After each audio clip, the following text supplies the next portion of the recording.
Good evening. Today is Wednesday, September the 6th, 2023, approximately 6:15 p.m. in the evening.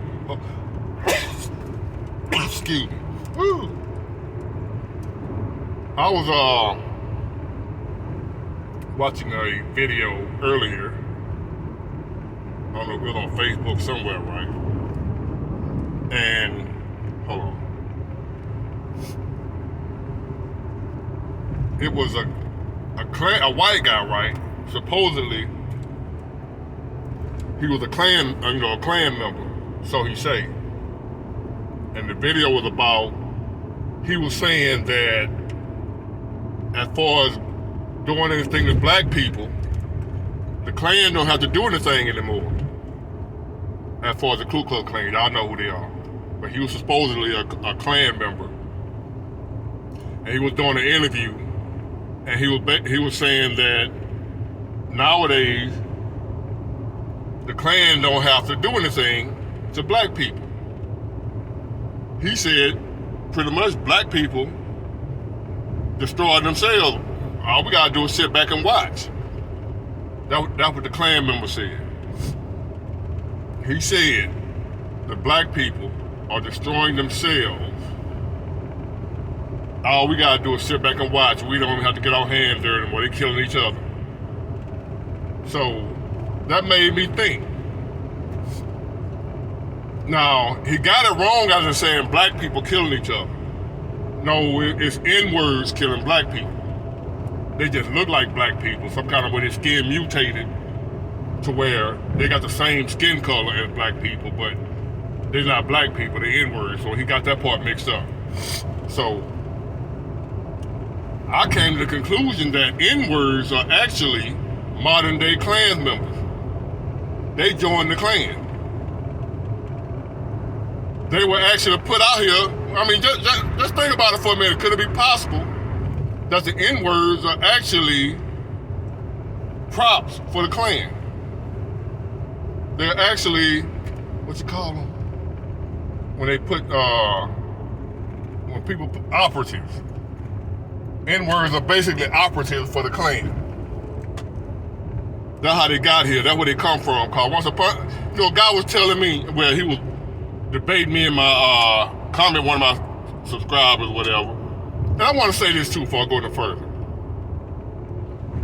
To any of my subscribers that disagree with anything I'm saying, and you saying it in a respectful way, we cool, man. You don't have to agree with everything I say. I still appreciate you. I appreciate you for taking the time to watch my videos. I appreciate you for commenting. And we just bouncing ideas off each other. We're not enemies. Just because you don't agree with me, that don't make you my enemy, and we ain't got beef. I just want to get that out the way. I just want y'all to know I appreciate y'all. I appreciate the people that agree with me, that understand me. And the people that disagree with me, I appreciate y'all, because I don't know everything. I'm a genius, but still, that by me being a genius, what makes me a genius is knowing that I don't know everything. So I'm willing to learn, and bounce ideas off each other. And see, I like to hear your point of view, even if it ain't the same as mine. Hey, we not enemies, we family over here. As long as you're respectful, we just one big family. So I just want to get that out the way for the people that disagree with me, whatever. As long as you ain't being disrespectful and, with that foolishness, you can disagree, and we still all right. We still family. So I just want to say that to y'all. A few of y'all that disagree with me, hey, still comment, man. Still comment. Be respectful, and I'll be respectful to y'all, and we gonna chop it up like that. We just family over here. Family don't always agree, but we just be cordial with it. And hey, we keep it moving, and we learn from each other. Enjoy each other's company. Look at my channel when you feel like relaxing, just sitting back, getting some good thought, some intellectual thought, where we thinking, bouncing ideas and thoughts off each other. That's all we doing over here. So I just want to get that out the way. All right, so I listened to the Klan member. That made me think, like, man, maybe the N-words are plants in the black community that are actually working for the Klan, and they're in disguise. They just look like black people, but they're actually Klan members. not literally, but figuratively. But the end, because he was like, man, we don't have to do this thing no more. The black people doing to each other, which he said black people, like I said, the N-word, they're not black people. And I'm like, man, that's deep, man. Maybe modern day, these modern day N-words are Klan members. They're actually in the Klan. Whether they want to be or not, because they doing the Klan's work. So you're a Klan member. N-word. And then to y'all that might disagree with me and say, man, because I done read your comments before, where you say, man, you always throwing black people under the bus. Did you hear me say, how many times I gotta say black people and N-words are different? I'm not throwing black people under the bus. I don't talk bad about white people. I don't talk bad about black people. I talk bad about bad people. And in the black community, it'd be the N-words, not the black people. I throw N-words under the bus. If I could throw them off a cliff, I would do that. You telling all the problems that's going on in the black community, it's like you telling our business. I'm not telling nothing. I'm talking about what everybody already see. It's not like didn't nobody know about it until I said something. Think about that. Now y'all saying I'm exposing the problem in the black community. I'm just talking about the problem in the black community. I'm putting our business out there. Like, if I hadn't said that, nobody would have known. Really? Hold on, y'all. Just light the sun.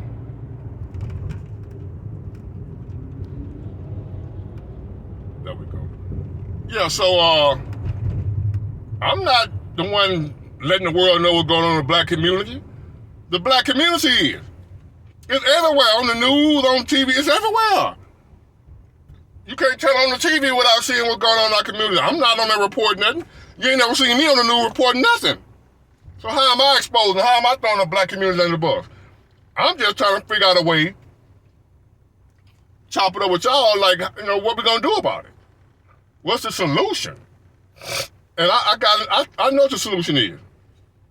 I had one of my subscribers, he commented and he said, anytime you got, most likely, and he made a video about me, y'all, he throwing me under the bus like I was saying something wrong. He didn't say what I said wrong, what I was lying about.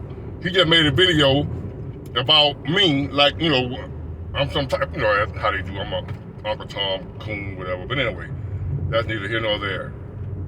But his point was, by black people being around each other so much, it's more likely we're going to be killing each other more. But at the same time, other races of people are around each other, and they ain't killing each other like we do. So your point is useless. It don't make sense. What about that applies to other races as well. And they not doing each other like we doing each other. So just saying because we around each other so much, that's the reason we kill each other more, that's stupid, man. And he also said that, well, that's what he was saying, but my other point, my other view on that is, now if you look back, if you go back in time, before the New Deal, before welfare and all that type of stuff, back in the 60s or whatever, black people, we didn't have nothing then. I mean, we was doing better in certain areas, but we dealt with more racism back then, right? We were still around each other, just how we are now, and we wasn't killing each other like this back then. Why not? The black on black crime, the rate that is at now, it was not like that in the 70s, 60s, 50s. It wasn't like it is now. When we have more freedom, we have better opportunities, we're better off financially, but we're killing each other more. Why is that? What's the difference? It ain't cause we living around each other, cause we've been living around each other. And we weren't doing it back then, so why now? So my conclusion, my theory is, it ain't just a theory, I believe it's a fact. No fathers, when the fathers start being removed from the black family, That's when the black on black crime and the black community went to shit. When the fathers was taken out of, and it happened in white communities too. Anywhere, because you got white communities, white families with no father in the household. The kids fare better with a father in the household. But it's even worse in the black community. So, once the fathers, when they came with the welfare and all the government, the Democrats with all them subsidies and welfare and all that type of stuff, and the man couldn't live there if she got any type of help. When that started happening, I still, as a man, you still ain't supposed to leave your kids, though, man. I don't give a damn that government what they talking about. I leave my kids. But anyway, that's me. But anyway. But for whatever reason, those men back there decided to walk out on their families, black men. For whatever reason, whether it be the welfare, the government, whatever the reason it is, the black father walked out of the home. Or, say for instance, sometimes people get divorced or whatever. When they got divorced and got separated from the wife, they didn't have no more dealing with the kids either. They blamed it on the mother. She wouldn't let me see him. Whatever. Okay, whatever. I ain't fitting. But that's another story. That's another video. But once the fathers was out of the black home, that's when the black on black crime and the N-word breeding began. That's when the creation of the N-word started. Fatherless homes breed N-words. And that's how we end up where we are today in the black community. With the N-words being infiltrated into the black community by the Klan. They're working for the Klan. They're doing the Klan's work. The Klan ain't got to do nothing no more. They just sit back and watch. Grab their bag of popcorn and watch TV. They go fishing now. They don't have to have Klan rallies no more. They just go fishing. Go hunting or something. They hunt deer. They ain't got to hunt black people no more. The N-words doing that. So the Klan, they don't even have rallies. They probably march every now and then just for nostalgia, for old times. They'll have a march somewhere on the Capitol or march across the bridge. I seen some neo-Nazis marching the other day. They just marching for like symbolism. They ain't gotta do nothing. They ain't gotta burn crosses in the yard or intimidate nobody. They ain't gotta do all that no more. So if you see a Klan march now, they're just doing it for nostalgia. For old time's sake, for memories of what they used to do. That's the only reason you see a Klan march now. Not because they got work to do, but because just for history, just for old time's sake. Hey, Bob, hey, Jim, let's have a march a couple of weeks, man, just for old time's sake. March down Caesar Street. Yeah, let's get the other boys and have a march, like we used to do in the good old days. But other than that, the Klan ain't got nothing to do. The N-word's doing all the dirty work. So, when I saw that video, man, it took me there, man. So, I know I'm gonna be, I ain't gonna even say when I'm gonna be called. I don't even care. I got so far past that, man, I don't even care. But anyway, man, I'm finna pick up my son medicine, take him his medicine, go home and lay down for a little while. And I am exhausted, so I'm gonna go get me some rest. I'm gonna go to bed early tonight. But I will talk to y'all later. Y'all have a blessed day.